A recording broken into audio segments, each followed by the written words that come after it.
Welcome back to another video. It's your boy Braith Hoops. If you're new to the channel, go and smash that like button, subscribe, turn on post notifications. We talk about basketball almost every day. Today I was scrubbing the web looking for interesting basketball stuff to talk about pertaining to the Utah Jazz, and there wasn't really much outside of the usual trade drama, but I found one article by James Hansen on the SLC Dunk site that actually caught my attention, and it was pertaining to the mistakes that the Utah Jazz have a tendency to make and how they should try to avoid making them again. And because of that, I decided I wanted to go ahead and share it with you guys and share my thoughts on it. With that being said, let's go ahead and get into this one.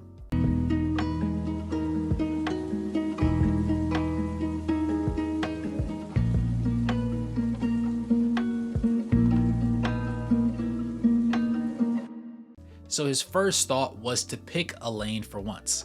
He cites basically talking about how over the past 2 seasons after the Donovan Mitchell and Rudy Gobert trades, there's been a desire to tank but also be competitive, and a lot of things have been happening at once. And so the team never really picks a decision whether they want to go full tank mode and lose as many games as possible, or if they want to be a respectable, just level-headed team and try and just win out and see how things play. Last season was the epitome of that because we saw a stint at the very beginning of the season where we were really bad. And then there was a little portion towards the middle of the season where we went like 17-3, 17-7, and the things looked up. And we were effectively, in my opinion, a play-in caliber team at worst.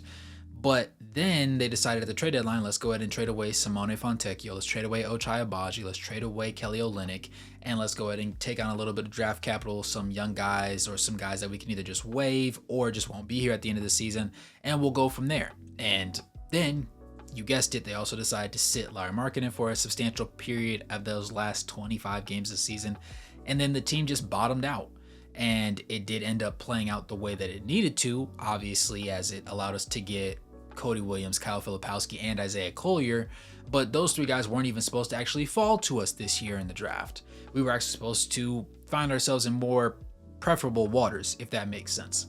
But seeing as how things worked out, it's not the worst thing. But the worst thing that could happen is coming into this offseason next, not being in a top 5 to top 7 spot to make a play at somebody that's actually going to be a franchise potential cornerstone for a team. There is a very talent-laden top half of the lottery this upcoming year, and obviously is spearheaded by Cooper Flagg, and everybody wants him very badly, and understandably so, but there's other guys on the topping block that also show me a lot of promise, and I think I might end up doing individual breakdown videos on them.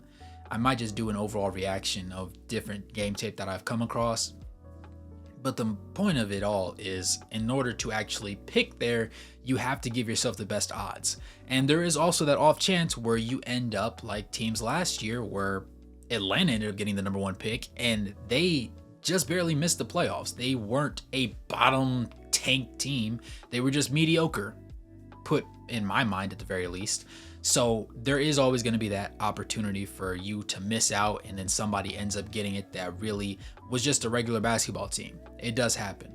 But if we're going to go ahead and say, hey guys, we're tanking out the gate, I just want to go ahead and see it all year. I don't want them to give us hope, give me hope, and then I'm watching good basketball, I'm watching guys make plays, watching guys just play the game the way that I enjoy watching it be played. And then halfway through the season, they're just like, you know what? We're playing a little too hard. We have too many wins. Let's go ahead and tone it down a notch. And then we go back to what we originally thought we were going to see. Because kind of like it's like getting edged. And that's not very fun, for me at least. The secondary point that he brings up is to stop waiting to make trades. And that's a very fair thing to say. He cited the Mike Conley trade because it ended up allowing them to lose a lot of games, but they didn't end up pulling the trigger on it immediately and ended up waiting significantly longer than they actually had to. I think that the most likely trade candidates this season, I would like to see John Collins' stock go somewhere, because allegedly there is nobody that wants him because of how big his contract is and how it took him a while to adapt to the Utah Jazz system, defensively more so than offensively. It kind of leaves a couple questions on the table, and after All-Star break, his three-point percentage actually went down significantly compared to the literal 40% he was shooting previous to All-Star break. So I was hoping there would be a story about that, but we never saw one this offseason, so I'm not really sure if he had a mystery injury with a finger or if something was bothering him with his hand, arm, whatever the case may be, or if the looks just weren't hitting the same way that he preferred them to. A lot of people say Walker Kessler. We did just get word that Mitchell Robinson won't be available for the New York Knicks until January probably. So that's always going to be in the rumor mill for a little bit at the very least, especially coming off of the season that he had last year. But I think Jordan Clarkson probably has the highest opportunity to get traded because his contract is more reasonable than John Collins. And he also, despite coming off the worst shooting year of his career, it won't take much for him to be able to showcase what he does well. We don't expect him to be a great playmaker. Most teams don't want their sixth man to be an elite playmaker. And that's what Utah has tried to make him as of late, which also led to his turnovers going up and probably why he just finds himself taking poor shots. I think that ultimately that's not necessarily his game. That's not something you should try and force him to do. And by allowing him to get easy money shots that he loves to take, you'll see his shooting percentages be respectable and teams will actually say, you know what? We are interested in him. It's only $14 million. We can make something shake right here, guys. What kind of trade can we get done? Those sorts of moves make sense to me. Those sorts of moves need to happen because it allows young guys to get minutes. Likewise, a lot of people say that Collin Sexton should be on the block. I understand entertaining. I understand that it's necessary to do so. I think that he has a necessary place in Utah Jazz history going forward. So for that reason, I don't want to see him traded unless something absolutely insane comes across the table from a contending team. Then I could understand, it makes sense. You got to do what's better for the team, especially if it's a capital thing. But I think that if you can add a player to the roster, sit Collin Sexton a couple games, sit Lowry on the end of back-to-backs, you can lose a lot of games this season because those two are going to be your heart and soul running this team this year alongside 7 guys that are under 21. So unless Patty Mills and Svi and Oscar Tshiebwe end up seeing a lot of minutes, I don't see a world where this team is terrific, so to speak. But I do once again agree that if there's a trade to be had, especially on guys that either are bogging down the rotation and keeping minutes from the young guys, or just somebody that presents a lot more value than we would expect to ever get for them later on down the road, that trade needs to just go ahead and happen so that we can keep things where they need to be. Last and thirdly, he said no more unnecessary signings just because they're good value. And I agree with that wholeheartedly because this offseason, yes, I can kind of understand the place that Svi will have in the rotation. Yes, I can kind of understand Patty Mills. But unless they were explicitly told, hey, you're going to be sitting on the bench mentoring young guys, are you okay with that? I don't really love additions like that because Patty Mills, if you watched him play just now in the Olympics, he was a total different player because he was given the opportunity to be a totally different player than he was in the NBA, even at his advanced age in the league, in his mid-30s now. So we're adding guys that are interesting pieces that have the ability to do stuff. And we even added John Collins to just throw a shot in the dark. And it took a while for him to adjust. And eventually he did, but there just wasn't enough upside to, really tell everybody why we actually took on that contract the way that we did. Because it is a lot of money, $20+ million for a guy that may or may not start. I think that Walker should end up starting at the beginning of the season because we need to know what Walker can and can't do. We need to know what his limitations are and how much he just genuinely fits alongside Lauri Markkanen on the court and Collin Sexton, but even more so with the younger guys as they try to develop themselves as well.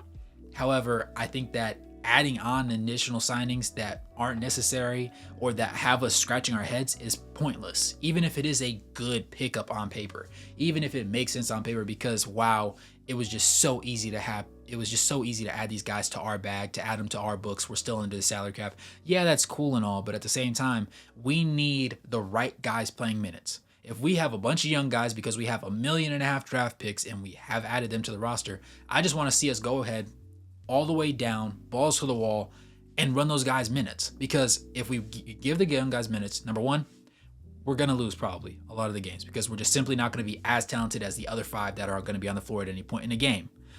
Number two, it's just going to give those guys more opportunities to make mistakes. I'll be the first person to tell you, I hated watching Keontae George make mistakes last year.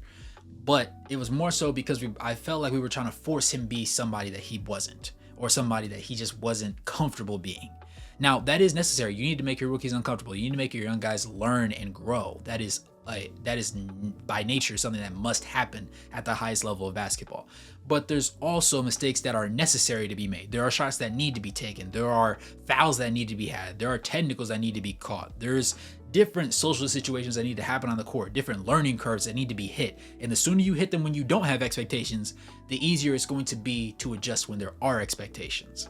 And so by adding unnecessary signings, no matter how decent the player may be, if they're not a godsend talent, there's not really a big point in adding them to the rotation because they will not matter in the grand scheme of things as much as some of the younger guys will. And you don't want to take away minutes from those guys that need to have the opportunity to show more. Bryce Sensabaugh, I would love to see him play in the rotation this year, but the way things are looking, I don't know how many minutes are going to be available for him. I would love to see more of him as opposed to Johnny. Even though Johnny honestly shot a little bit better from three-point range specifically last year, I still think that Bryce should be a higher priority on the list. But some people feel otherwise. Obviously, in the front office, they feel kind of conflicted. They feel otherwise. We'll find out when the season starts. But I just wanted to cover those topics just a little bit. I found it very interesting that he brought up these three specific points. I didn't really have one to add because those three really I can harp on all day and just talk circles around it. But overall, those are my personal thoughts on it. Let me know what you guys think in the comments below. Is there any players coming up this offseason that you think that we shouldn't have added, somebody that we should have added, or what kind of trade do you think will happen this season? And if you think we have more than one trade during the season, who do you think we offload and who potentially do we add on? With that being said, it's your boy Ray Hoops. Thanks for tuning in this video. If you made it this far, go ahead and smash that like button, subscribe, turn on post notifications, drop a donation, or become a member of the channel to help support the content. And as always, good morning, good evening, and good night, no matter where you're on the globe watching. Thanks for tuning in, and I'll catch you guys in the next one. Peace.